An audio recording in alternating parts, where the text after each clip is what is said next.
It's hard to like yourself when your family's wants matter more than yours. When your hard work is never good enough for them. When maintaining their good graces costs you a brother. When you don't think your family respects you. When everyone else abandons and reviles you. When you can't sit still because there's too much evil in the world. When you're isolated and thrown to the wolves. When relationships are things that only happen for other people. When it's only you and your brother, and bills you'll do anything to pay. Or when you're a fuckboy. But I'm getting ahead of myself.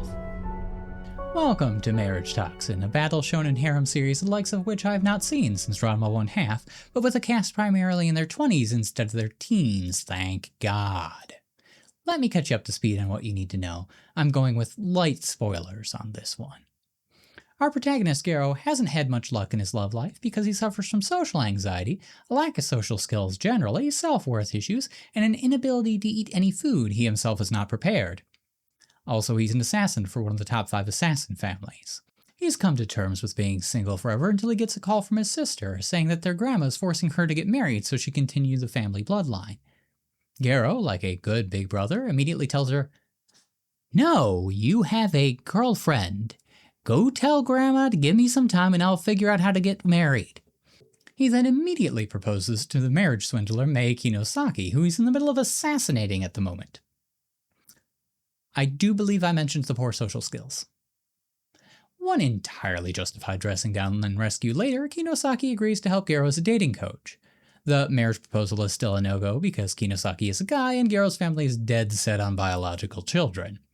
So, while we're waiting for Garo to decide his older relatives are trash and take them out so that he can marry Kinosaki anyway, we're building up a harem. They're all great, but to keep the rundown brief, we have Himekawa, the Robin Hood art thief who suffers from self-worth issues. Urashino, the college student and CEO who suffers from social anxiety and self-worth issues. Arashiyama, the hamster user wannabe hero who sees Garo as her idol and suffers from self-worth issues.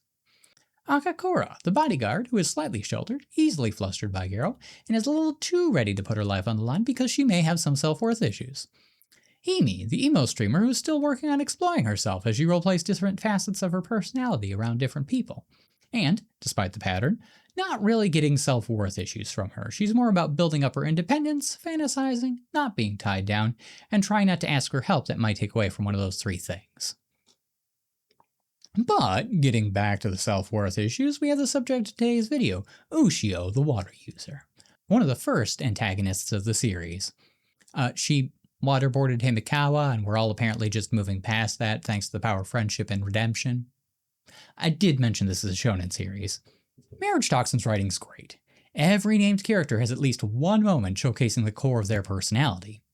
I understand all of them. But I saw this moment with Ushio. And I know this person. Ushio has to justify her every preference with a number, right down to a hobby as mundane as enjoying stand-up comedy.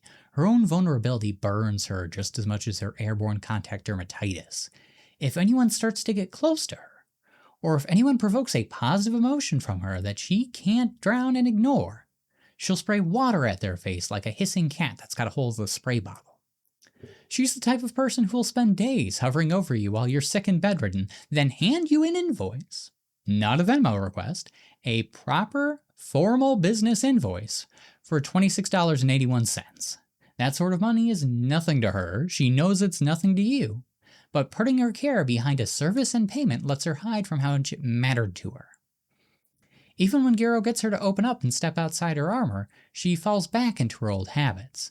She can't just say she wants to date him, she has to frame it as a payment to him for services rendered. She can't just enjoy a date with him, it has to be worth his time. So she spends a day researching and planning a down-to-the-second itinerary because she's not willing to accept anything less than perfection. There's a fun little thing called opportunity cost. The The price of fast food isn't the $15 to $20 bill, it's the grocery store sandwich and half-off Hollow Knight sale you could have spent that $15 to $20 on instead. The price of spending an hour staring at a wall because work kicked your ass isn't 1 hour. It's the half of Guillermo del Toro movie you could have watched instead. And there's always something better you could have done with your time. Ushio understands this. Ushio has internalized this in an incredibly unhealthy way. One of the stand-up shows goes over time, interfering with her itinerary. Performers don't live up to her expectations when there's a hypothetical, perfect set she and Garo could have been seeing instead. The showstopper she had lined up sold out before she could grab tickets. Mundane disappointments and inconveniences that people run with every day of their lives. But Ushio can't, because the date is a payment and she has Garo to impress. So she drags him from show to show, each failure trapping her even deeper in her own head because she knows she's fucking up. But realizing you're making a mistake and stopping yourself from making a mistake are two entirely different things. Her programming isn't to shed her expectations and relax, it's to double down on hitting perfection. Despite Ushio's best self-sabotaging, the date works out. Garo already had people to teach him that he's allowed to relax and just enjoy things. Ushio hasn't. He's willing to make the most of what's available and not worry about what they're missing. Ushio isn't. So when he walks into a random open show because it's better than doing nothing, Ushio gets tsundere about it, but follows him anyway. And now that her expectations are set to rock bottom, she manages to have a good time. Ushio's world is numbers. That final performance, which she genuinely enjoys, isn't real until she can star it out of 5, review it, and, knowing her, throw it in a tracking app for later reference. That's the comfort space she always comes back to. Ushio trapped herself making the date a payment. A payment has to have value, and she is painfully aware she would have ruined the date if Garo had not suggested that last show. She can't trust a smile on Garo's face as proof that he had fun. Her value isn't real, unless someone is willing to star it out of 5. Ushio knows that's dumb. She knows it's desperate and pathetic to ask. But knowing you're being ridiculous and stopping yourself from being ridiculous are two entirely different things. And besides, she doesn't think she has anything to lose. Stars out of 5 can't go below 0. Ushio sees the value of the date as the shows they went to. Garo sets the value of the date in time he spent with her, getting to see her smile and enthusiasm. So, as far as he's concerned, everything was perfect, 5 out of 5. And Kinosaki, and everyone else Garo's met up to this point, gave him the social skills he needed to get that through to Ushio, so that she believes that quality time with her was all he wanted and all he needed. It breaks her a little, believing that someone values her instead of her work or success. I understand all the Marriagetoxin characters, but I know Ushio.